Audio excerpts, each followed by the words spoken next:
Bu günləri biz uşaqlar indikatorla bağlı təcrübə aparacağıq. Məktəbdə indikator olaraq lakmus, metlaranj, fenolftalein və digər indikatorlardan istifadə etmək olar. Amma biz hal-hazırda təbii indikator olan qırmızı kələm suyundan istifadə edəcəyik. Qırmızı kələm suyu bənövşəyi olur. Ona turşuları əlavə etdikdə qızarır, qələbələri əlavə etdikdə isə göy mavi rəng almalıdır. İlk öncə biz kolorit turşusunu əlavə edəcəyik və bu zaman məhlul qızarmalıdır. Qeyd edək ki, indikator sözü göstərmək mənasında olan sözdür.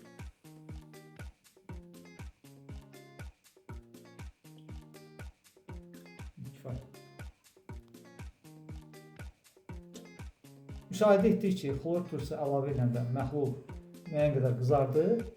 İndi bu məhlula biz soda məhlulu əlavə edəcəyik.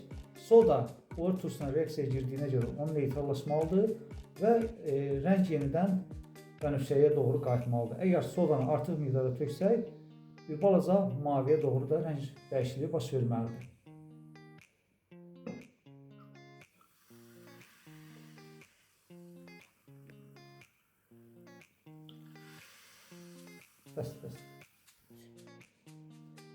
Artıq soda turşunu neytrallaşdırdığına görə kələm suyunun yenidən bənövşəyi rənginə qayıtdı.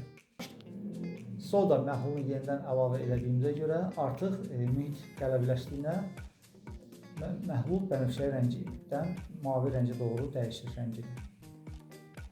Bu o deməkdir ki, artıq bizim məhlulumuzda qələbə mühit üstündür.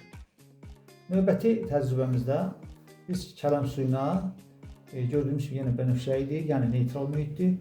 Sirkə turşusu əlavə edəcəyik. Sirkə turşusu zəif turşu olduğundan məhlul nisbətən qızarmalıdır.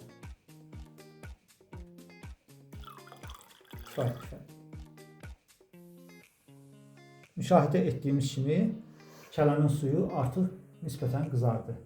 Bu da mühitin turş olduğunu göstərir. Növbəti təcrübəmizdə yenə biz kələmin bənövşəyi məhluluna, yəni neytral mühitə əl şampunu suda qarışdırıb tökürük. Bu qələmi mühit verməlidir. Deməli, məhlul maviyə doğru rəngini dəyişməlidir. Hamısını əlavə edək.